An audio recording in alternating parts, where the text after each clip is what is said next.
Now that Dad is gone, it's time to be realistic, Mom. The house belongs to the future, not the past. Those were the words my son spoke to me just 8 days after we buried my husband. 8 days.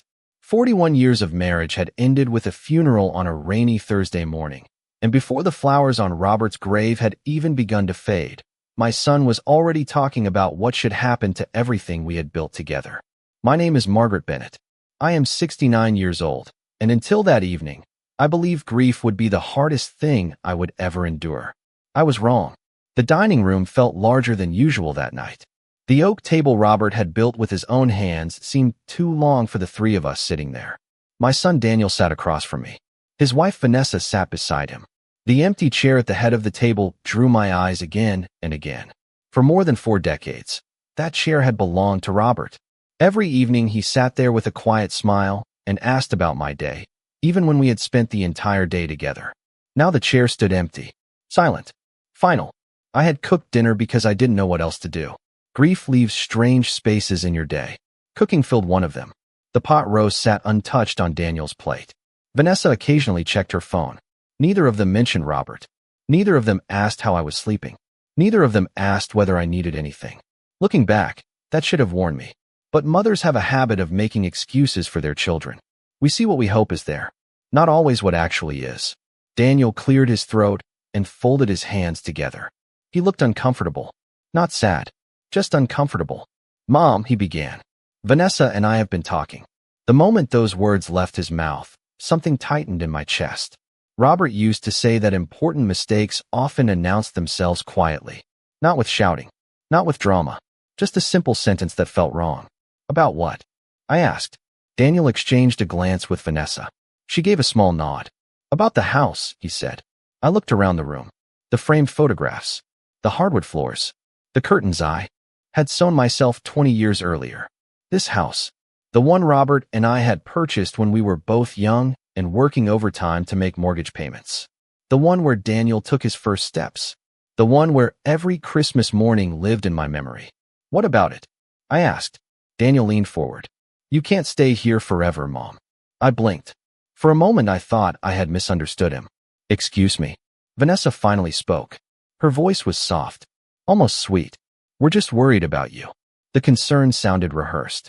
This house is a lot for one person. Daniel nodded quickly. Exactly. It's too much responsibility. Too much maintenance. Too many expenses. I stared at them. 8 days. 8 days after losing the man I loved, and they were discussing my future as though I were an obstacle that needed to be managed. Then Daniel said the sentence that changed everything. Dad would have wanted us to think practically. The room went completely still. Because Daniel had no idea what his father wanted. And neither did I realize, in that moment, how carefully Robert had prepared for the conversation now unfolding right in front of me. After Daniel spoke those words, nobody said much for the rest of dinner. The silence settled over the room like a heavy winter blanket. Vanessa eventually gathered the dishes and carried them into the kitchen. Daniel checked his watch twice. 20 minutes later they left, promising to call me the next day. They never did. I stood alone in the doorway and watched their car disappear down the street. The porch light cast a pale glow across the front yard. Robert used to stand beside me every evening and wave until guests were completely out of sight. That small ritual suddenly felt impossibly far away. When I stepped back inside, the house seemed different. Not because Robert was gone. I had already felt that absence every second of every day. This was something else. Something colder. Something I could not yet name. I locked the front door and slowly walked through the hallway. Family photographs lined the walls. There was Daniel at age 6 holding a fishing pole twice his size. There was Daniel at his high school. Graduation with Robert's arm proudly around his shoulders. There was our family vacation in Colorado when Daniel was 12. Every picture showed smiles. Every picture showed memories I believed were shared. Now I found myself studying those images as if they belonged to strangers. Sleep had become difficult since Robert passed away. Most nights I woke before dawn and wandered through the house. That night was no different. At 3:15 in the morning, I found myself standing in Robert's workshop behind the garage. The room still smelled faintly of cedar wood and machine oil. His tools remained exactly where he had left them. A tape measure rested on the workbench. A pair of reading glasses sat beside an unfinished birdhouse. I reached out and touched the frame of the glasses. The grief arrived quietly. Not dramatic, not overwhelming, just a dull ache that never seemed to leave. Robert had always been the steady one, the calm voice during difficult moments, the person who could see trouble long before it arrived. As I stood there, I remembered something he said about 2 years earlier. We had been sitting on the back patio watching the sunset. Daniel and Vanessa had visited that afternoon. After they left, Robert remained unusually quiet. Finally, he looked at me and said, "People change when they start looking at assets instead of relationships." At the time I laughed and asked what that meant. He simply shook his head and changed the subject. I never pressed him for an explanation. Looking back, I wished I had. The following morning, I made coffee and sat at the kitchen table. Sunlight filtered through the curtains Robert and I had chosen together nearly 20 years ago. The house should have felt comforting. Instead, it felt as though I was sitting inside a question I could not answer. Around noon, I noticed something unusual. A folder that normally sat inside the cabinet near the dining room was missing. At first I assumed I had misplaced it. Grief makes people forgetful. At least that was what everyone kept telling me. But after searching the cabinet twice, I became certain it was gone. The folder contained old property records and insurance documents. Nothing valuable by itself. Nothing anyone should need. Yet I knew exactly where I had left it. I stood there staring at the empty shelf. Then another memory surfaced. 2 days before the funeral, I had walked into the study and found Vanessa standing beside the filing cabinet. She smiled immediately and said she was looking for stationery to write thank you notes. At the time, her explanation seemed harmless. Now I was not so sure. I closed the cabinet door slowly. For the first time since Robert died, a troubling thought entered my mind. What if Daniel and Vanessa were planning something long before the funeral ever took place? The question stayed with me for the rest of the week. I tried to dismiss it. I tried to convince myself that grief was making me suspicious. After all, Daniel was my son. I had raised him. I knew his heart, or at least I thought I did. Yet the uneasy feeling refused to leave. 3 days later, Daniel called unexpectedly. His voice sounded cheerful, almost forced. He asked how I was doing. He asked whether I needed groceries. He asked whether I had been keeping busy. The questions sounded caring on the surface, but something felt different underneath them. Then he casually asked if I had located all of Dad's financial records. The moment he said it, I became very still. "Why?" I asked. There was a brief pause before he answered. "Just trying to help." It was a simple response. Too simple. Daniel had never shown interest in paperwork before. During the years Robert handled our finances, Daniel rarely asked questions. Now suddenly he seemed very interested in documents, accounts, and records. After we hung up, I sat quietly in the kitchen. The coffee in my mug had gone cold. Outside, a lawnmower hummed somewhere down the street. Life continued as normal for everyone else. But inside my home, something invisible was shifting. That afternoon, I decided to organize the study. Robert had always kept everything neatly arranged. Every folder had a label. Every document had a place. As I sorted through the cabinets, another detail caught my attention. Several file tabs were slightly out of order. Most people would never notice. I did because Robert had a system. He never changed it. I pulled open a drawer and examined the contents carefully. Nothing appeared missing. Yet someone had clearly been looking through the files. I could feel it. The way a person notices when a picture frame has been moved half an inch. There was no proof, only instinct. But instinct had carried me through nearly 70 years of life. I trusted it. Later that evening, Vanessa stopped by alone. She arrived carrying a casserole dish and a sympathetic smile. She hugged me at the front door and told me she was worried about me being alone. I thanked her and invited her inside. For nearly an hour, she chatted about ordinary things. The weather, neighborhood news, a restaurant she wanted to try. Then the conversation drifted toward the house. She mentioned how large it was. She mentioned property taxes. She mentioned maintenance costs. Each comment sounded innocent by itself.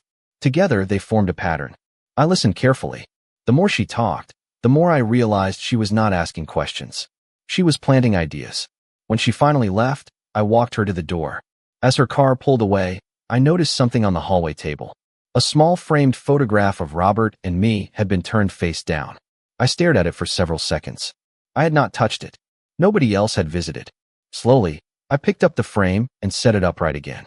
Robert smiled back at me from a beach vacation we had taken years earlier. For some reason, that simple photograph brought back his voice. Clear as day.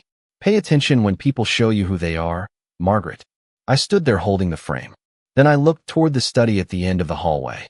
For the first time, I stopped wondering whether something was wrong. The real question now was how much Daniel and Vanessa had already done without my knowledge. That night, I could not stop thinking about Robert. Not the final weeks in the hospital. Not the funeral. I found myself remembering the years before any of this happened. The years when life was simple. The years when our biggest worry was making the monthly mortgage payment on time. Robert and I met when I was 24 years old. Neither of us had much money. We rented a tiny apartment above a hardware store and shared furniture that looked older than we were. The kitchen was so small that if one of us opened the refrigerator door, the other had to step aside. Yet I never felt poor. We had plans. We had dreams. Most importantly, we had each other. Robert believed in building things slowly. He used to say that anything worth having took patience. That philosophy guided our entire marriage. We saved for years before buying our first home. We worked extra shifts. We skipped vacations.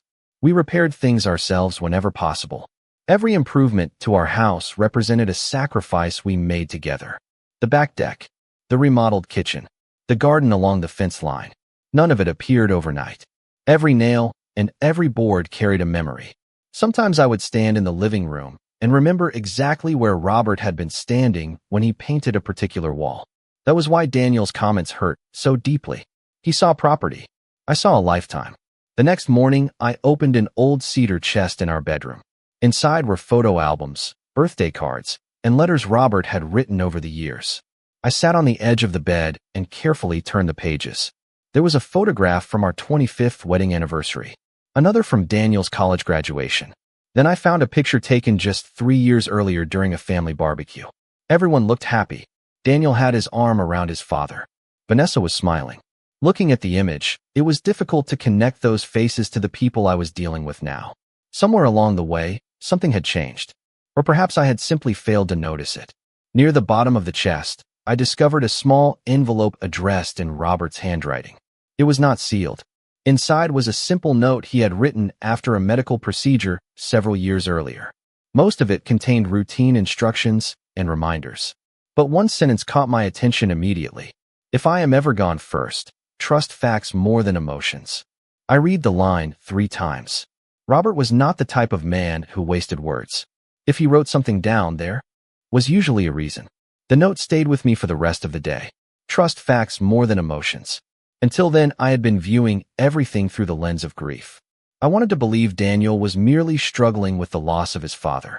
I wanted to believe Vanessa's behavior was harmless. Those explanations felt comforting. But comfort and truth are not always the same thing. Late that afternoon, I decided to review some household records. Nothing dramatic, just routine paperwork, property tax statements, utility accounts, insurance documents. As I worked through the files, another detail emerged. Several copies had been removed and refiled recently. The dates on the folders confirmed it. Someone had handled documents that should not have needed attention. My pulse quickened slightly. Again, there was no proof of wrongdoing. Only a growing collection of questions.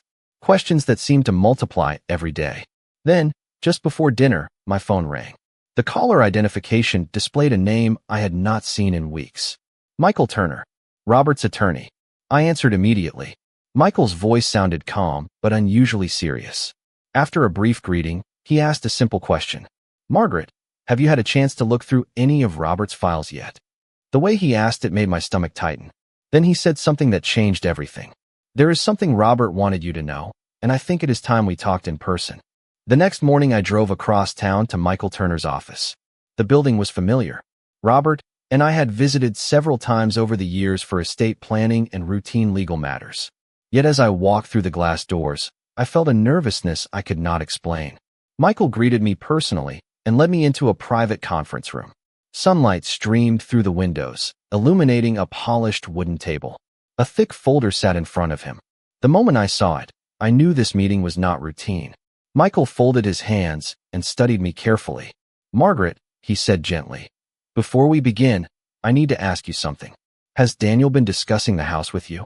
The question immediately brought back the dinner conversation. I nodded. More than once. Michael exhaled slowly. It was the reaction of someone whose concerns had just been confirmed. He opened the folder and removed several documents. Robert asked me to keep these secure until after his passing. My heart tightened. Even hearing those words felt strange. Robert had been gone only a few weeks, yet here he was still influencing events from beyond the life we shared. Michael slid the first document across the table. It contained updates to our estate plan. Nothing shocking at first glance. But then he pointed to a section highlighted in yellow. Robert became concerned about pressure being placed on family assets. I stared at him. Pressure from whom? Michael chose his words carefully. He never made direct accusations. However, during our last few meetings, he expressed concern that certain people were becoming more interested in ownership than stewardship. Ownership than stewardship. The phrase sounded exactly like something Robert would say. Michael continued. He wanted to make certain that no one could force decisions regarding the property after his death. My eyes moved across the page again. The language was legal and precise, but the meaning was clear. The house could not be sold, transferred, or leveraged without my full consent. Not Daniel's. Not anyone else's. Mine. Suddenly, several conversations from the previous months returned to me. Vanessa asking casual questions about property values. Daniel wondering whether maintaining such a large house was practical. At the time, those comments seemed harmless. Now they felt different. Deliberate. Michael opened another section of the file. Inside was a handwritten note from Robert. The sight of his familiar handwriting nearly brought tears to my eyes. I had spent decades seeing those letters on birthday cards, grocery lists, and anniversary notes. Michael allowed me a moment before speaking. He wanted you to read this when the time felt necessary. With trembling hands, I began reading. The note was brief. Very Robert. No dramatic speeches. No elaborate instructions. Just a few sentences. He wrote that he trusted my judgment. He wrote that I should never allow grief to rush important decisions. Then I reached the final line. If people begin showing unusual interest in what we built, pay attention to their actions, not their explanations. I lowered the page slowly. The room seemed unusually quiet. Michael watched me carefully. There is one more thing, he said. He reached into the folder and removed a sealed envelope bearing Robert's signature across the flap. He instructed me to give you this only if certain concerns proved justified. I stared at the envelope. For the first time, I realized Robert had been preparing for something long before I ever suspected a problem existed. I did not open the envelope immediately. Instead, I brought it home and placed it on the kitchen table where Robert and I had shared thousands of meals over 4 decades. For nearly an hour, I simply sat there looking at it. The late afternoon sunlight spilled through the windows, casting long shadows across the floor. Outside, the garden Robert loved so much moved gently in the breeze. Everything appeared peaceful, yet I could not shake the feeling that the letter in front of me contained answers I had been avoiding. Finally, I opened it. Inside was a handwritten letter from Robert.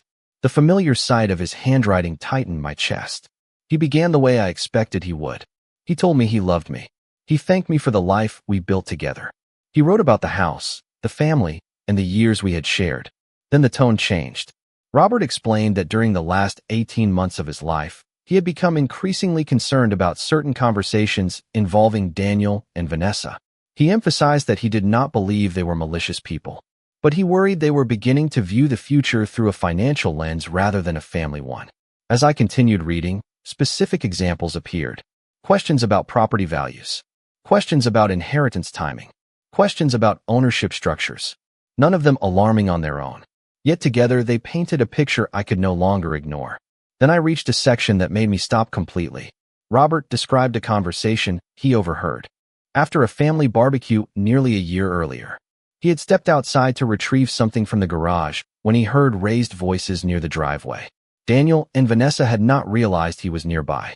According to Robert, the conversation centered around money, investments that were not performing well, deadlines that were approaching, financial pressure neither of them had ever mentioned to us. One sentence had stayed with him. He wrote it down exactly as he remembered hearing it. If we cannot come up with the money before September, we lose everything. I read the line twice. Then a third time. Suddenly several things made more sense. The urgency, the repeated discussions about the house, the growing interest in our finances. It did not excuse their behavior, but it explained part of it. Robert continued. A few months later, he overheard another conversation. This time it involved Vanessa. She was speaking about the house.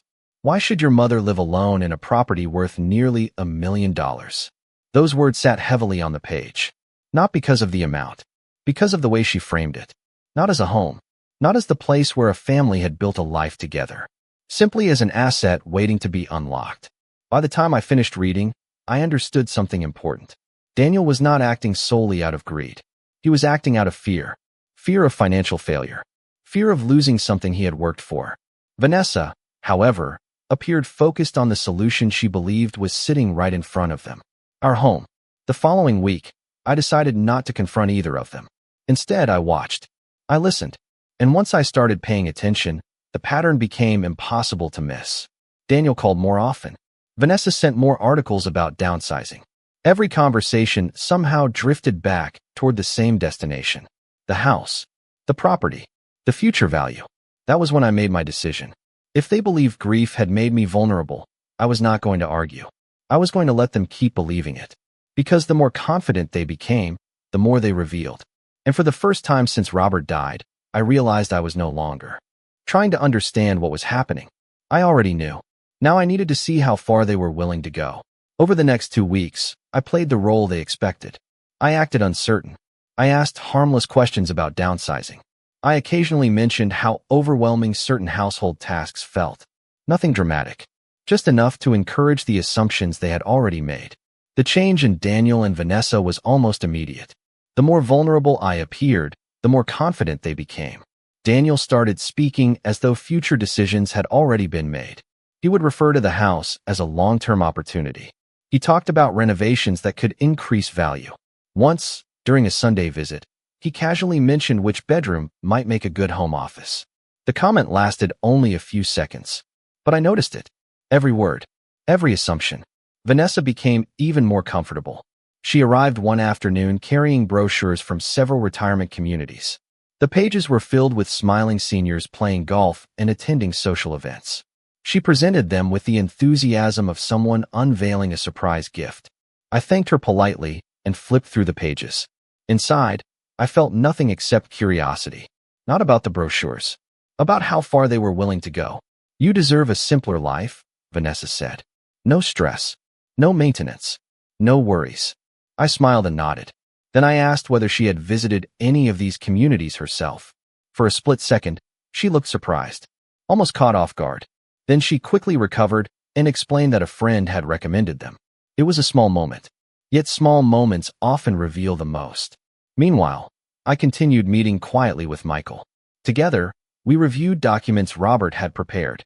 The deeper we looked, the clearer his concerns became. Robert had not acted out of suspicion alone. He had acted because he observed patterns. Repeated patterns. Michael showed me notes from meetings stretching back nearly 18 months. In several entries, Robert documented conversations that left him uneasy. Questions about ownership. Questions about timing. Questions about inheritance. Reading those records felt like watching puzzle pieces locked together one after another. Robert had seen everything developing long before I did. One Thursday afternoon, another unexpected piece of information arrived. Michael called and informed me that a local realtor had contacted his office several weeks earlier seeking clarification regarding ownership details connected to our property. My heart skipped a beat. Who requested the information? I asked. Michael paused. The inquiry originated through a representative working with Daniel and Vanessa. I stared out the kitchen window as he spoke. The garden seemed unusually still. Even the birds had gone quiet. The realtor inquiry changed everything. Until then, I had been gathering impressions, observations, suspicions. Now there was evidence that planning had already begun behind the scenes. Yet instead of feeling angry, I felt calm. Strange calm. The kind that arrives when uncertainty finally disappears. That evening Daniel called. His voice sounded cheerful, relaxed. He asked whether I had thought more about simplifying my living situation. I answered carefully. I have been considering several options. The response seemed to please him. We spoke for another 10 minutes before ending the call. Afterward, I sat alone in the living room. The same living room where Robert and I had celebrated anniversaries, birthdays, and holidays. The same room where we planned our future together. I looked around slowly. Then I glanced toward the folder Michael had given me. Everything was almost ready. Daniel and Vanessa believed they were guiding events exactly where they wanted them to go. What they did not realize was that Robert had anticipated their moves years earlier, and very soon, they were going to discover just how carefully he had prepared. The meeting took place on a Tuesday morning. Michael had arranged everything at his office downtown. Daniel and Vanessa arrived before I did. When I walked into the conference room, both of them appeared relaxed, confident. Daniel even smiled as he stood to greet me. Vanessa offered me coffee and asked how I had been feeling. Anyone watching from outside would have seen a caring son and daughter-in-law supporting a grieving widow. But I had spent weeks paying attention. I knew better. Michael entered carrying several folders and took his seat at the head of the table. The room fell quiet. For a few minutes, he reviewed standard estate documents, property records, financial summaries, routine matters. Daniel listened carefully. Vanessa occasionally nodded. Everything seemed ordinary. Then Michael reached for a separate folder. I recognized it immediately. The one Robert had prepared during the final years of his life. The atmosphere shifted almost instantly. Michael adjusted his glasses and began reading. First came the legal protections surrounding the house. The property belonged entirely under my control. No sale, no transfer, no ownership changes without my direct authorization. Daniel's expression tightened slightly. Vanessa stopped smiling. Michael continued. Robert had included specific language preventing family pressure from influencing major decisions regarding the estate. The wording was clear, deliberate, thoughtful. It was exactly the sort of thing Robert would have done. Then Michael opened a sealed document. There is one final statement, he said. Robert instructed that this be shared only if concerns arose regarding future ownership discussions. The room became completely silent. Michael unfolded the pages and began reading. The statement was written in Robert's own words. He wrote about sacrifice, about family, about building a life one careful decision at a time. Then his words became more personal, more direct. A house is not an investment strategy. It is where birthdays were celebrated, holidays were shared, and difficult years were survived together. My throat tightened. Daniel stared at the table. Michael continued reading. If you are hearing this, it means Margaret is sitting in this room without me. That alone should be enough reason to protect her. Nobody moved. Nobody spoke. Even the air in the room felt heavy. Then came the part that changed everything. Robert had written a separate message addressed specifically to Daniel. Michael paused briefly before continuing. Daniel, if you are hearing these words, I want you to remember something.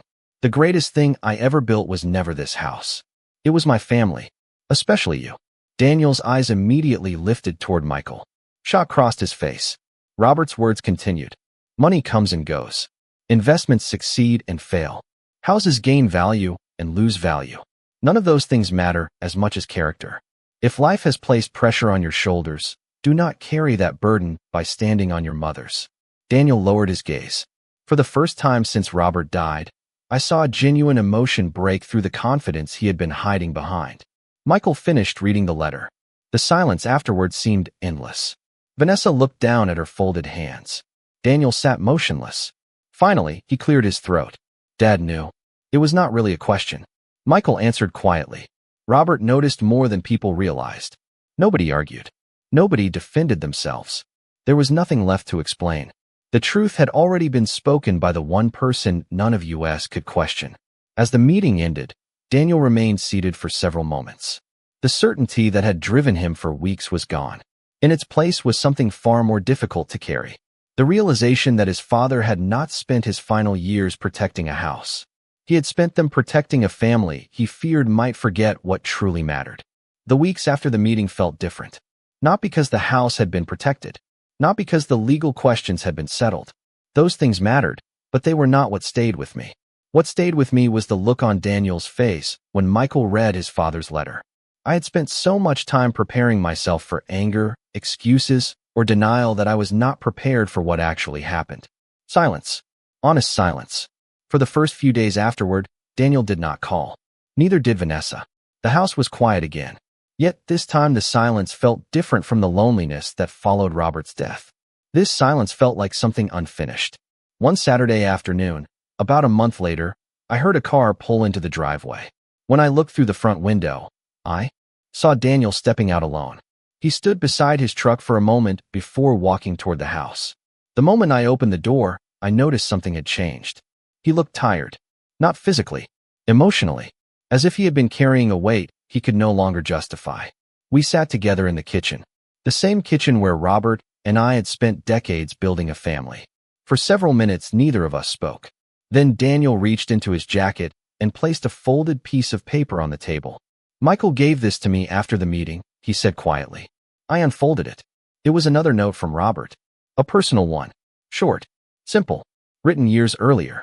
The paper showed signs of age from being folded for a long time. Daniel stared at the table while I read. The note contained only a few sentences. Yet they struck harder than any legal document ever could. "The greatest thing I will ever build is not this house. It is my son. If he remembers who he is, everything else will work itself out." My eyes lingered on the final sentence. When I looked up, Daniel was staring toward the window. "I found myself thinking about that every day," he said, "especially after hearing the other letter." He paused. "I spent so much time worrying about money that I convinced myself I was being responsible, practical. But somewhere along the way, I stopped seeing what Dad was actually trying to leave behind." Neither of us spoke for a while. There was no need. Some truths arrived quietly. The following week, Daniel asked if he could help clean out Robert's workshop. We spent an entire afternoon there together. Dust floated through the sunlight. Old tools sat exactly where Robert left them. At one point, Daniel opened a wooden cabinet and discovered a small box filled with photographs. He sat on a stool and slowly flipped through them. Pictures from camping trips, birthdays, little league games, family vacations. I watched him study each image carefully. Then he stopped on a photograph taken nearly 30 years earlier. Robert stood beside him with one hand resting proudly on his shoulder. Daniel stared at that picture for a long time. He did not say anything. He did not need to. For the first time in many months, he looked less like a man chasing an inheritance and more like the little boy who used to wait by the front door every evening for his father to come home from work. As for me, I stayed exactly where I belonged. The house remained filled with memories. The garden continued to bloom. The seasons continued to change. Grief never completely disappeared, but it softened. And in the end, I realized Robert's greatest gift was never the legal protections he put into place. It was the wisdom he left behind. He protected the house. But more importantly, he gave his son one final chance to find his way back home.